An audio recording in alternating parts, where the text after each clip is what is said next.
That said, the main campaign does feel brief and light. I clocked a 9-hour completion time, and that included plenty of backtracking to find a few upgrades and extras scattered around. I guess in closing thoughts, RE3 Remake is a fine game, not for a full 60, because for a full 60 you're getting a 4-hour campaign. Yes, it's replayable. You can finish it under 2 hours for the S rank, fine. You can play it on a harder difficulty, fine. No, the game just kind of, it plays out and then it's done. And it definitely does feel a lot shorter than Resident Evil 2. I mean, I beat the game in 7 hours, but that's me sniffing around trying to get every piece of ammo, and you know, I wanted to get everything because it's a Resident Evil game. You need that ammo. As it stands though, Resident Evil 3 is great, but just way too short. And I think at $60, it's just priced a bit too high for the amount of gameplay that you get. However, the biggest problem with this game is the one that I have the hardest time excusing, and that is the runtime. The game is about 5 hours long, and normally I don't mind if a Resident Evil game is short. It's a game that scores you on your speed in the end. It is intended to be played fast and frequently. Jesus Christ, it's almost like people haven't played the original Resident Evil 3. Now, I will say with full transparency that the original Resident Evil 3 is the only mainline RE title that I have never even touched one time. Well, now everything is becoming clear. What's up, everyone? Welcome to Let's Talk, the series where I haven't made one of these in a while.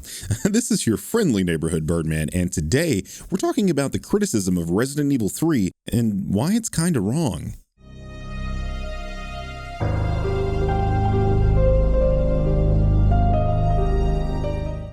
Alright, so I've played through the game multiple times, and I have my gripes. The janky dodge mechanic, the continuity issues, Nemesis hits stunning you into oblivion, the fact they snuck in Project Resistance and thought no one would notice. Listen, this game ain't perfect. So why is it then that people just can't seem to criticize it?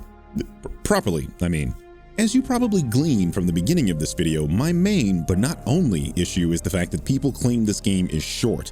They're not wrong, but they're wrong. What? Okay, we'll get to that, but first allow me to start at the beginning.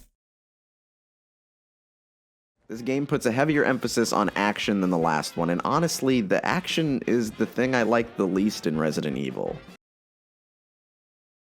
RE4 is one of my top 3 games of all time. The action is the thing I like the least in Resident Evil. RE4 is one of my top 3 games of all time. The action is the thing I like the least in Resident Evil. The action is the thing I like the least in Resident Evil. Sure, Jan. Once upon a time, in a little-known village called Japan, a little-known developer named Capcom created a little-known video game called Sweet Home. Sweet Home is basically Zelda meets Final Fantasy meets Castlevania. Now, what most people don't know is that Sweet Home is the game that inspired Resident Evil and is technically the very first survival horror video game.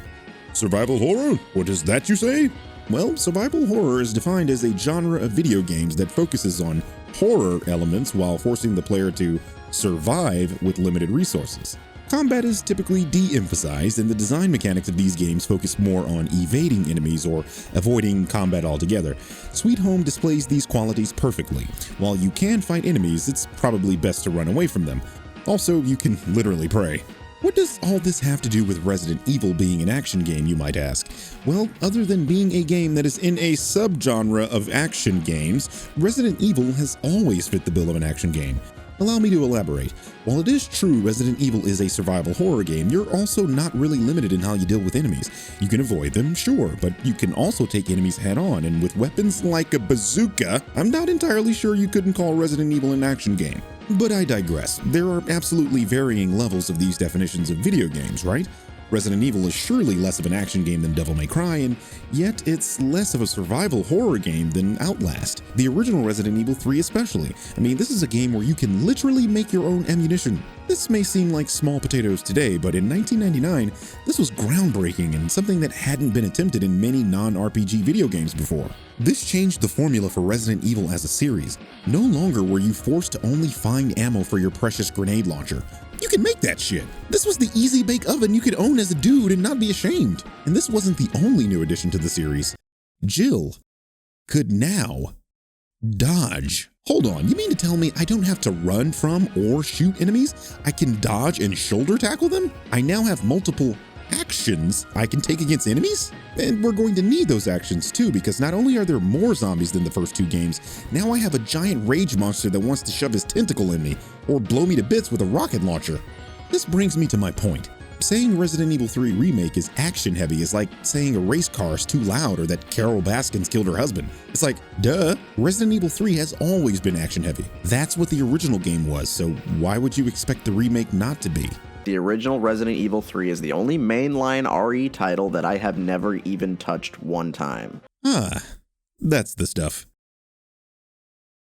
I wouldn't pay $60 for Spider-Man DLC, and that's what this feels like. This feels like Resident Evil 2 DLC, Resident Evil 2.5. And there are even some zones in the original Resident Evil 3 Nemesis game that aren't in the Resident Evil 3 remake. It's like, why would you do that? Why would you take an already short game and make it shorter for your remake?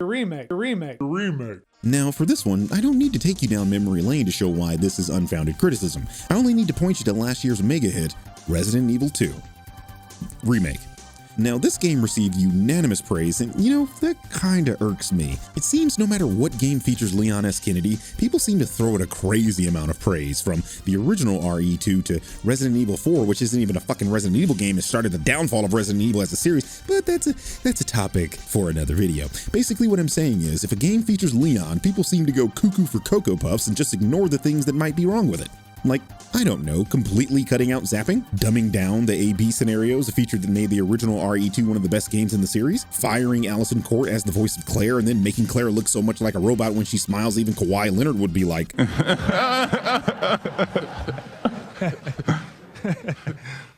What I'm saying is, that game got problems. It removed content that was in the original game and reimagined a lot of the areas and boss fights. That's what a remake does. It takes elements of the original and makes something different. Different being the key word here, because no matter how you look at it, Resident Evil 2 is not the same game as Resident Evil 2. So then my question would be, why did everyone expect Resident Evil 3 to be the same game as Resident Evil 3? Nemesis.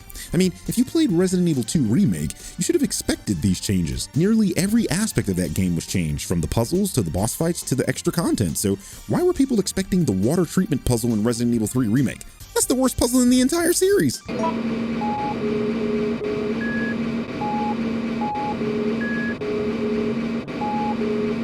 Here's my point.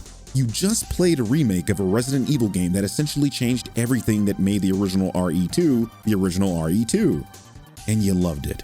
Why is this game not getting that same benefit of the doubt for doing the same thing? You can't tell me that you somehow don't remember there was a giant moth in RE2 that suddenly doesn't exist, but you definitely remembered the spiders in the clock tower. Now, hear me out. I do think this is a fair criticism of this game. I wore the Regina costume. I would have loved to visit the clock tower myself, but I think it's hypocritical to lambast this game for doing something Resident Evil 2 did only a year ago. To expect extra scenarios when the original game didn't have extra scenarios is not only strange, it's insane. Not only that, it's entirely possible that Capcom supports this game with free DLC the same way they did with last year's game. So I guess what I'm saying is, hold your horses? That said, the main campaign does feel brief and light. And it definitely does feel a lot shorter than Resident Evil 2. But just way too short. This is honestly the entire reason I got out of bed to make this video.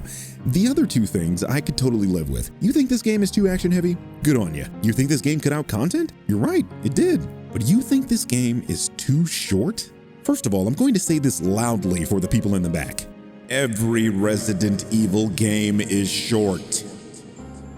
In fact, excluding Resident Evil 6, every game in the series can be beaten in 1 hour and 40 minutes. Yes, that includes Resident Evil 4 and Resident Evil 5. The original Resident Evil 3 is the second shortest game in the series, coming in at a whopping 40 minutes. So you're saying it only took you 6 hours to beat the remake? That's 9 times longer than the original game. Congratulations, you're slow as fuck. Seriously though, Resident Evil has always been a short game. To fans, that's its appeal, running the game over and over and perfecting your route and seeing how quickly you can beat the game. This wouldn't work if the game was a 15-hour experience. That is precisely why there is a timer in the game in the first place. The developers want you to play through the game as quickly as possible, and this is why they reward you for doing so. The value in a Resident Evil game has never been hour per dollar. The value lies in its replayability.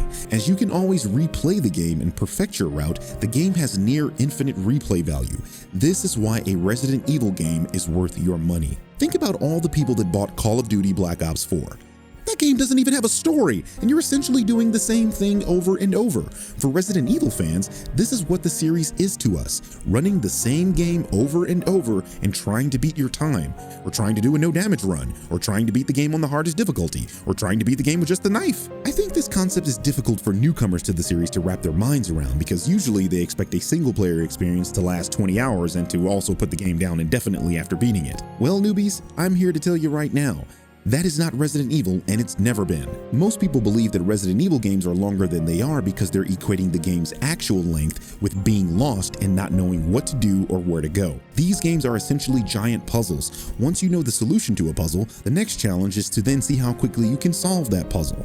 That's the natural progression. When people say this game feels short, what they're actually saying is this game is linear. In other words, they didn't get lost. This is probably the third most linear Resident Evil game ever. But ask yourself, is a Resident Evil game being linear a bad thing? Because that sure as hell didn't stop Resident Evil 4 from being called one of the greatest games of all time. This has been your friendly neighborhood Birdman, and I just gave you something to talk about.